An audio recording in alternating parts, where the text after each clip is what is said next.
Despite all of Todoroki's dramatic thinking earlier, he knew what his choice was going to be. He'd keep going on, using his flames. It was all he could do. Todoroki had spent his entire life training to be the #1 hero, wanting to be the #1 hero, admiring All Might, and aspiring to be him. Not to mention he didn't want to risk his father starting over with a different woman and trying for his true masterpiece. He was going to make his father proud, and he was just gonna have to live with that. And so he'd been spending laying awake all night, coming to terms with that, and trying not to vomit. It was now early in the morning, and Todoroki was staring up at the ceiling, with bags in his eyes, dead tired, but not in the mood to sleep. Knock knock knock. Hiya Mr. Roki. I heard you may not be feeling great, so I brought you some breakfast. Kay said on the other side of the door. Don't worry, it's ice and hot. On one hand, Todoroki really didn't want to deal with anyone right now, but on the other hand, that. Come in, Todoroki said in a very low and weak-sounding voice, thanks to him being super tired. Kate quickly opened the door and came in holding a tray of steamed rice, miso soup, and grilled fish. Here's your food. I hope you can rise out of your bed. By the way, Sato gives his best, fishes. I'm begging you, actually begging you. Please stop. Todoroki never thought such small children could cause him so much pain. Sorry. I was having too much fun. Kay giggled. Okay, I'll stop. Thank you. Shoto sighed. Just put the food on the table. Okay, Kay said, doing as she was told, and placing the food on a nearby table. And then, she pulled up a chair next to his bed, sat in it, and started staring at him. Shoto let out a long-suffering sigh. What are you doing? Why are you so upset? Kay asked, ignoring his own question. Please, I've had enough of being helped. Todoroki groaned. Is it because your parents hurt you? Kay asked. Todoroki let out an even louder groan. Who told you? Was it Yonda? Kay shook her head. It was a guess. After all, most of the problems here are caused by bad parents. I should have seen that coming, Shoto said.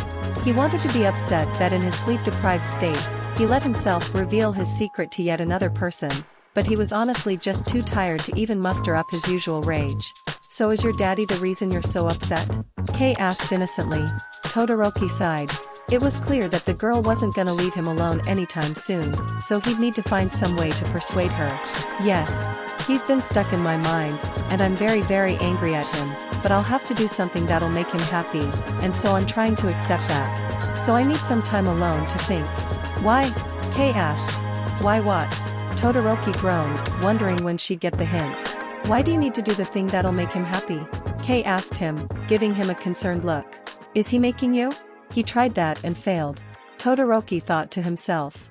No, this is something I need to do to make myself happy. Okay, is something bad gonna happen if your dad is happy too? Kay asked curiously. The fact that he's happy is bad enough, Todoroki told her. Is he gonna do something bad if he's happy? Kay asked. No, if anything he'll probably do something bad if he's not happy, Shoto explained. I just don't like the thought of pleasing him after everything he's done. Then don't think about it, Kay answered.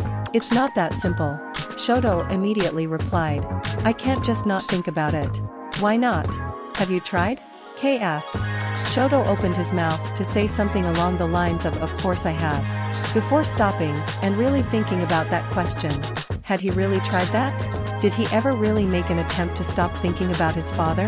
At any point in time, last night, did he attempt to get his father out of his mind and go to sleep? Or did he literally spend the entire night thinking about how much he hated his father? Literally allowing his father to take over his thoughts. Actually, when he thought about it like that, it was kind of pathetic. Looking back even further, did he allow his father to slip his mind at any point in time really? At school, at home, outside, he'd think about his father, what he'd do if he were watching him, and how much he wanted to screw him over. He'd think constantly about how to displease his father while he wasn't even watching. As if he thought that his father had some all-seeing or something. And now, when he put it like that, it sounded even more pathetic. So in truth, the answer to that question was, absolutely not. Shoto accidentally answered as he stared wide-eyed at the ceiling. Why? Kay asked again. Why do you think about him so much if you hate him? Will something bad happen if you don't? Shoto took a second to think about that. Well, of course his father wouldn't be pleased if he just started ignoring him, but compared to what he was doing now, trying to spite him as much as possible, he'd probably prefer that more. And while he didn't like the idea of his father liking his actions, if did what Kay was suggesting and start ignoring him, rather constantly keeping him in his thoughts, maybe he'd be happier. If you want to be happier, why don't you think of happy things? Kay asked him. Shoto stayed silent. What happy things? What would I think about if not my father? I can't think of anything that makes me happy, other than cold soba. Is my life really that empty? Did it really take a couple of 8-year-olds for me to figure out how miserable I am? Or I guess how miserable my father was making me. After all, he forced me down this path. When Kay noticed Shoto wasn't answering, she frowned even more. Are you having a hard time thinking about what makes you happy? Do you not want to be happy? Yami says you're always feeling sad or angry, and everyone else says you refuse to talk to them much or make friends. So, do you just not want to be happy? I don't get it. Do I not want to be happy? What a ridiculous question. Or at least I'd like to think that. I guess if you look at it from an outside perspective, I refuse to get a hobby, or play games, or make friends, or do literally anything that might make me happy.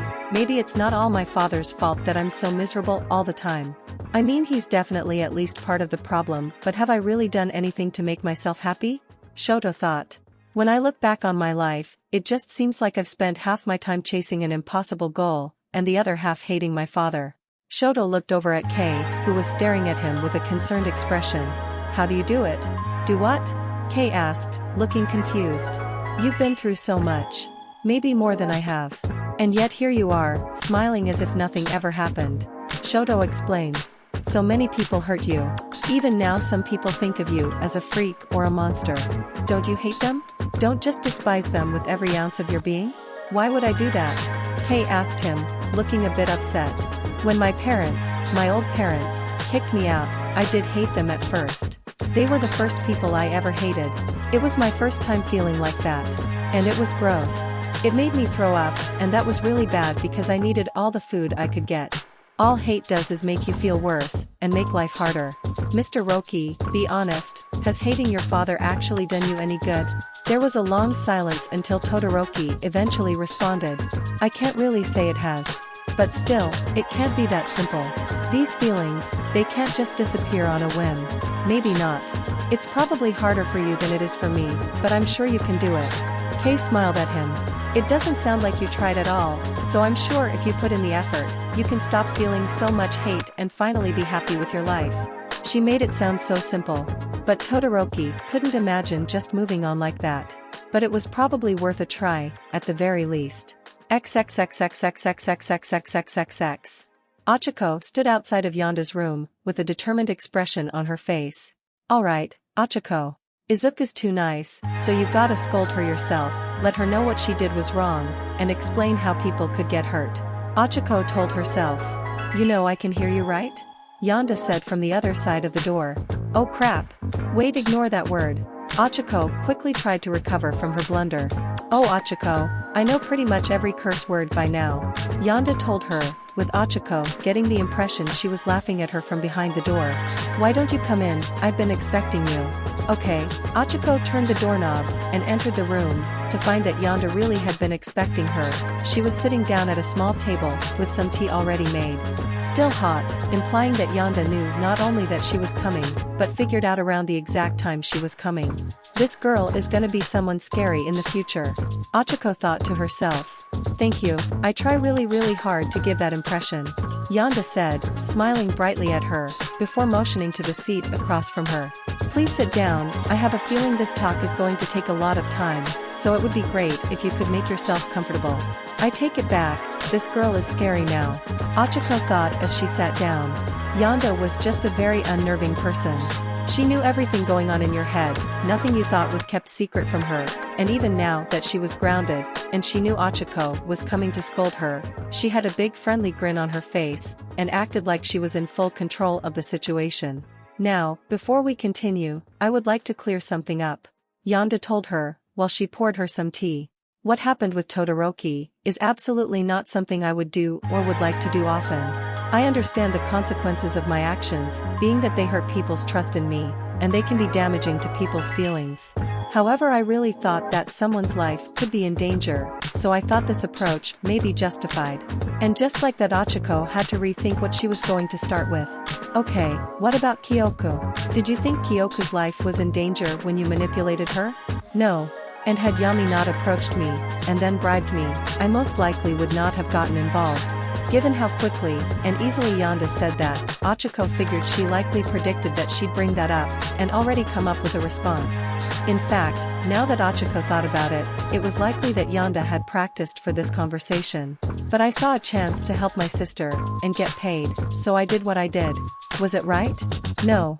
And if I could go back, I would likely have tried a less manipulative and more subtle approach to finding out what was bothering Kyoko. I've learned my lesson from that example and will act accordingly going forward.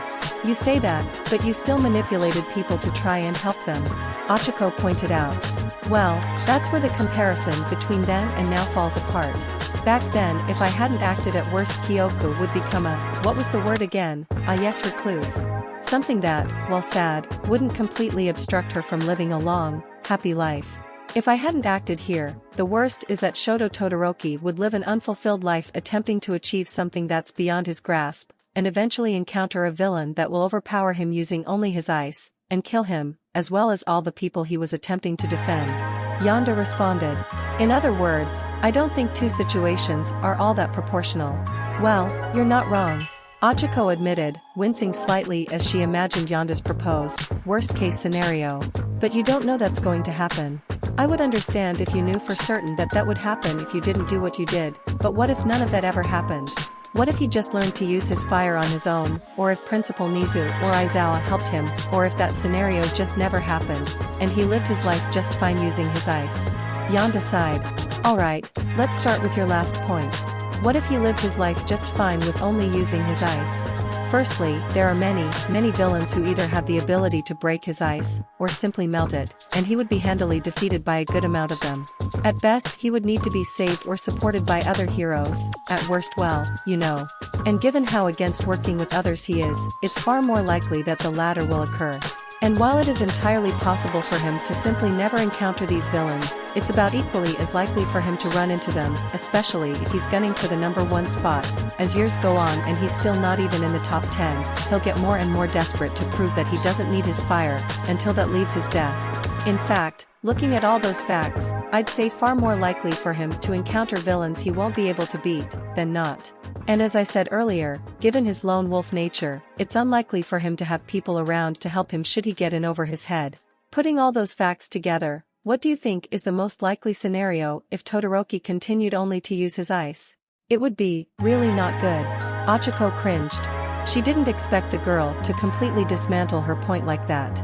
Exactly, so we're both in agreement that Todoroki needed to start using his fire, correct? Yonda asked her. I mean, I guess so. Ochaco admitted. Perfect, now onto your first point, him getting over his trauma and learning to use his fire on his own. Yonda moved on. While that's not impossible, it's incredibly unlikely. Todoroki was clearly someone who so focused on his goal, that he completely ignored reality and the possible consequences of his actions. The only way I was able to save him from his delusions, was via a cleverly thought-out plan that would shatter any sort of justification in his mind for using only his ice, no matter how unrealistic it may be. Of course, this can happen naturally without my intervention, but it's not anywhere near assured. Let's say for example, that you and Todoroki had fought during the sports festival. In that scenario, you would lose. Because Todoroki has a huge advantage given the arena, because you can only go forward, directly at him, and nothing is stopping him from spamming ice walls at you.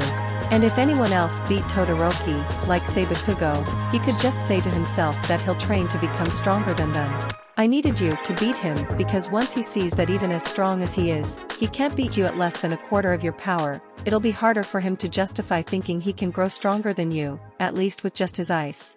Bakugo doesn't shout 19% explosion. Nor could he beat Todoroki with that little power.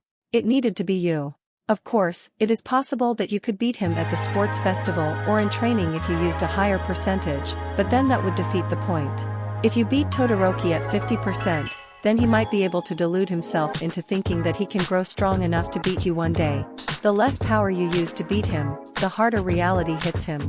Again, not impossible. This realization could have happened some other way, but it's just very, very unlikely.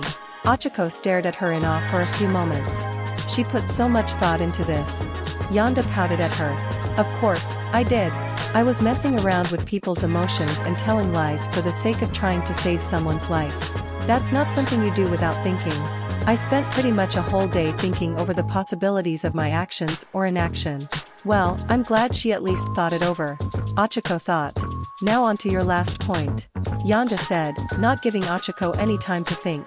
About allowing Principal Nizu, or your teacher Aizawa, to handle the situation. And on paper, that may sound like a good idea. They're both supposed to be smart people, in charge of helping Todoroki grow as a hero, and be the best he can be, and more. Plus ultra and all that. One big issue I have with that. I don't know Nizu or Aizawa. You see, I'm not the kind of person who likes leaving matters to others unless I can be sure that they'll do what's expected of them, and do it well. And while I'm sure Aizawa and Nizu are at least competent, especially Nizu given his quirk, I have no reason to believe they will actually take interest and help him. Yes, they are his teacher and principal respectively. However, if father's past has taught us anything, it's that teachers and principals can be completely indifferent to a student's plight or ill behavior. And since I don't know them personally, I have to do by their actions to see if they are those kinds of teachers. So tell me, Ochaco, what have the UA staff done about Mineta's actions towards the girls? About Mina's reckless, thoughtless actions? About Todoroki's obviously troublesome mindset? Have you seen Aizawa, Nizu, or anyone at UA do something, literally anything to put a stop to these behaviors? Ochaco took a second to think about that. What had UA done about Mineta's perving? Sure, the girls themselves would often smack Mineta around as punishment for his antics. But was that enough? And even then, should punishing students really be left up to other students? And what about Mina? Sure, she gets scolded every now and again, and sometimes she'd get a bit more work. But clearly, that wasn't enough, as Mina didn't twice about absent-mindedly drugging her classmates. And had they really done anything about Todoroki? Sure, Ochaco herself hadn't noticed how bad the boy's mental state was up until recently, but she was a student. Surely the teachers should be better at seeing this stuff and doing something about it. But to the best of her memory, UA seemed to have done nothing. Maybe it's just too soon. I mean, there is a whole 3 years for them to do something about those 3. Ochaco rationalized. Endeavor. Yonda countered, giving her a deadpan expression.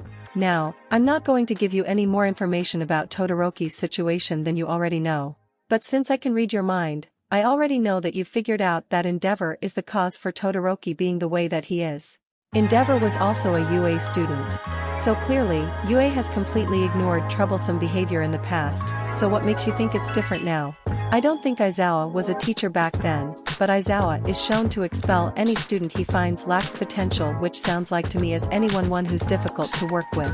So judging from that, I have every reason to believe that Aizawa didn't just ignore Todoroki's troublesome mindset. He would expel him without trying too much, where then Todoroki would get picked up by a new school, because he's the son of the number 2 hero, and having him study at their schools is big reputation boost.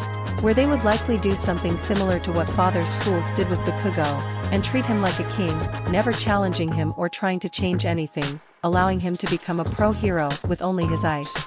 And we've already discussed why that's not good. Ochaco really wanted to find a hole in that argument. Because she trusted Aizawa. And she trusted Nizu. But she couldn't deny anything Yonda said without lying, and lying wouldn't work because she could read minds. The only argument she had for trusting those two was, I know them and I trust them. And that was a very flimsy argument, and one unlikely to work. In summary, yes. You are completely correct. There is a chance that I could have not intervened and things would have turned out fine. However, there is a much greater chance that if I hadn't intervened, something truly terrible would have happened. Yonda told her, smiling at her gently. If you have any solutions that aren't extremely unlikely to work or extremely unlikely to happen or rely on unreliable factors, please tell me. I'm eager to learn what it is. And so, began a long period of silence. Ochaco tried her best to come up with a satisfactory answer that didn't boil down to just trust me. You see, even though you have no argument against me, you're still convinced that I'm wrong. Why is that? Yonda asked her, in a tone of voice implying the question was rhetorical. You see, when you read people's minds, you quickly learn that everyone has their own truth. Something they either believe to be true or desperately want to be true. This can be the same thing as what's actually true, but there are plenty of cases where what people want to be true, or believe to be true, is very different from the actual truth. When this happens, people will often do everything in their power to try and confirm their own truth, and deny the real truth. This is what we call a delusion. Denying reality for the sake of a more comfortable lie. We talked about this with Todoroki. Todoroki believed that he could become the #1 hero with only half his power. You, on the other hand, want to believe that there is a reliable solution to this problem that doesn't involve such underhanded and disliked methods. You can't think of this method, but passionately believe that such a solution exists. Because believing me would go against your own beliefs and values. The same can be said for my father, however, the difference there is that father understands how to compromise his morals to an extent, in order to help others. He's done it multiple times and will continue having to do it. He's even benefited from my methods before. Which is why he has a hard time punishing me. Well, that and other reasons, but we're not at that part of the script yet. That part of the script? Ochaco thought, confused by that statement. You, on the other hand, have never had to make any major moral decisions before. Yonda said before her smile grew a bit. At least not knowingly. Ochaco felt a bit of dread fill her, and a chill shot down her spine. What does that mean? Do you think it's moral to rig a competition? Yonda asked. No? Ochaco didn't know where this was going, but it was scaring her a bit. You don't? That's interesting. Because you are aware that the very concept of one for all rigs the whole hero ranking system, right? Yonda pointed out. What? Ochaco was taken aback by that. You really haven't thought about it, have you? Yonda shook her head, although she was still grinning ear to ear. Anyone who gets one for all is guaranteed to become the #1 hero. You get all of All Might's incredible power, and more, as well as your own quirk. Tell me, do you think anyone can surpass All Might in power? Excluding All for One? Ochaco thought about that for a minute. It was really hard to imagine someone with a power that surpassed All Might. Even in the new generation. Sure, Bakugo and Todoroki were strong, but she couldn't imagine them growing stronger than Star and Stripe, let alone All Might. And she was going to get stronger than All Might. Add that to her gravity manipulation power, and they didn't stand a chance. It wasn't even close to fair. It's not that simple. Ochaco told her, sweating a little bit as tried to explain. Being #1 isn't just about power. It's about how many people you save, your popularity, and how well you work as a hero. Oh, Ochaco, you'll be able to move faster than every other hero by power walking. Of course, you're going to save more people and stop more villains. Yonda told her. And power sells, you know. When people think of All Might, some people may think of his smile, but most are focused on his incredible power. People will gravitate towards those with power and worship them. And as a person who'll get even stronger than All Might, inevitably your power will attract that same worship. Even if you didn't want to be the #1 hero, you'd still likely become #1 anyway. That power is not exactly something that can be kept under wraps. Tell me, Ochaco, are you going to try your best to do your job as a hero and save the lives of the innocent while taking down villains? Yes. Ochaco answered in her head instantly. Then you're going to become the #1 hero. Because you'll be able to do those things faster, and better than everyone else. Yonda explained. Everyone else beneath you will try more and more to grow as strong as you, or more popular than you, but they'll never succeed. And next generation, it'll repeat, with someone even stronger taking your place. And the best part, people still think they have a chance. They don't know about one for all. They don't know that a quirk can't get that strong naturally. So they still think they have a chance. Imagine this, let's say that someone like my father is born, but with a strong quirk. He dreams of becoming the #1 hero. Spends his entire life working, and training towards becoming #1, all without the knowledge that only the person selected to get one for all could ever really be #1. He works and worlds towards his dreams, but his efforts are for naught. Imagine how crushed he must feel, year after year, to not be able to achieve his dream. Now imagine how he'd feel if he knew the game was rigged the whole time. Ochaco was now feeling a little sick to her stomach. When she laid it out like that, the hero ranking system really did just raise people's hopes by placing a dream in front of them and never allowing them to reach that dream unless they had one for all or unless one for all went away. But that can't happen. One for all can be used to save so many more people. It needs to be there even if it means making the hero ranking system horribly unfair. Ochaco thought. So what you're thinking is, it's okay to hurt people's feelings, lie to them and break their spirits even, so long as it results in saving people's lives. Yonda summarized with a smile. Gee, Ochaco, that sure sounds familiar. It's not the same. Ochaco thought. I'm sure it's not. Aside from scale, I'm sure I'm missing some big important detail that makes these two things different. But they are similar. Yonda told her. You made a choice to continue doing something that all might started that goes against what you think is moral, and will ultimately hurt people on an emotional level, all the greater good. And you did so easily, that you didn't even notice until now. Now wasn't that a horrifying thought, that added to the sick feeling Ochaco felt in her stomach? She'd gone against her own morals without noticing. It was that easy. At least Yonda put thought into what she did, but Ochaco literally just noticed the implications of one for all's effects on the hero system, just now. Don't feel too bad. Literally, everyone is a hypocrite in some way. Myself included. Yonda reassured her. And while one for all does rig the hero ranking system, the hero ranking system was already incredibly unfair in the first place. Do you have a powerful flashy quirk? Do you have a likable personality, or at least can pretend to have a likable personality? Are you attractive? If the answer to any of these questions is no, then you're not becoming the #1 hero. You may rank highly, but you'll never reach #1. At worst, you've turned the hero ranking process into a system that only lets a couple dozen people become #1, into a system that only lets one person become #1. And even then, it's not like you don't have to put in a fair amount of work. But my point still stands. I see, and here I thought Mina was thoughtless. Ochaco shook her head. Oh, she is. Yonda grimaced. If you were as thoughtless as her, this conversation would have been much worse, for me that is. Speaking of which, we are at the end of the scripted presentation. The what? Ochaco asked, staring blankly at her. Yonda then proceeds to pull out a huge script and push it in front of her. Here you go. You can keep it if you like. Ochaco took a look at the script, and her mind broke for a second. When she got suspicious that Yonda anticipated this conversation and made plans for it, she didn't that Yonda literally predicted everything she was going to say, all of her arguments and responses, and then wrote her own counters to them, which explains how she was able to respond to her so quickly and thoroughly. Sure, it wasn't technically 100% accurate. The exact wording was off, and the way Ochaco delivered her arguments was different from how script Ochaco did it. But it was accurate enough to freak her out. What didn't help was at the end it said. And then Ochaco stared at the script wide-eyed in shock and slight terror. A bit of trolling on the younger girl's part. This is insane, Ochaco told her. Of course, it is. Did you forget that I'm an OPC too? Yonda reminded her. I'm a child that the government thought was too dangerous to be part of society without help.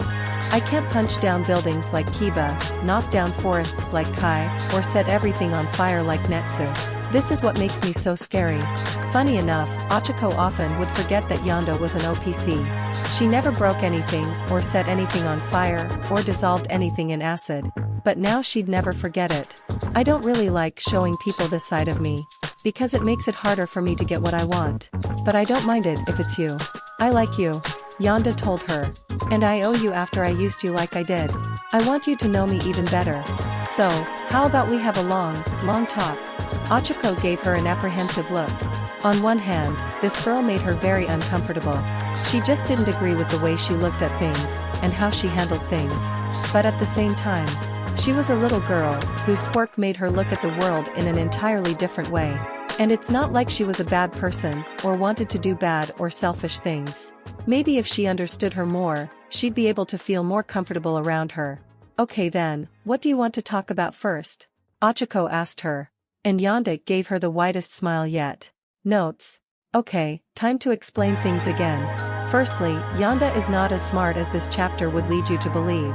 Yonda is doing her best here to make herself look smarter than she actually is. She is smart, incredibly smart for her age, but she's not any smarter than someone like Sue, and her intelligence is more on Ochaco level than anything. However, her ability to read people's minds makes her seem much smarter. Not only does it give her a deeper understanding of who a person is and what they might do, but it also prevents her from being tricked or deceived. And if you give her some prep time, she can do stuff like this if she works hard enough. Note, this stuff only works on people who are very predictable and think a lot. It's partially why she doesn't like Mina. She can't predict the actions of irrational people who act before thinking, or people whose minds are very different from the norm. Now for Ochaco. Ochaco was really just kind of being led in this chapter. Yonda took control of the conversation before Ochaco even entered the room, and Ochaco didn't know how to take it back. Resulting in this. Now as for the content of the chapter itself. I want everyone to remember that Yonda as a character, while not mean or villainous, is not meant to be liked all that much. She's arrogant, overconfident, and is too smart for her own good. Even if she wants to do good in the end, she's a heavily flawed character. Not all kids are gonna be pure. You're gonna get some brats eventually. Anyway, about Yonda's actual points here, the way Yonda handled this is symbolic of my feelings while trying to figure out how to handle Todoroki. Getting Todoroki to use his fire in a way different from how Kanon did it is hard. Especially when you significantly change Izuku's position in the story. There are no other characters willing to throw a match, and then break themselves like that for sake of trying to help Todoroki. So just putting someone else in Izuku's place doesn't work, unless you change how some characters act. Todoroki is very, very hard-headed. Stubborn like his father. Just talking to him won't work, and just beating him in a fight won't work because so far into his own delusions. Yonda's methods and the way I handled this was difficult, frustrating, messy, and perhaps unnecessary. Perhaps there was a way to more cleanly handle the situation, in a way that would actually work. But I've never seen it. I've never seen anyone handle Todoroki using his fire in a way that seemed right. It always seems too easy, and they put way too much focus on the line, "It's your power." Yes, those were the words Izuku used to get Todoroki to use his fire in Kanon. But that was only after Izuku proved how much he wanted to help him, by breaking his bones again, and throwing the match when both of them know he could have won. It was the passion and determination behind those words that shocked Todoroki enough to get him to forget about his father for a moment. I've literally seen a FIC where out of nowhere, Izuku says "it's your power," and then not only does Todoroki immediately use his fire, but his whole personality changes. Again, maybe there was a better way for me to handle this, but I really couldn't find one. Anyway, that's all for now. Please review and have a nice day.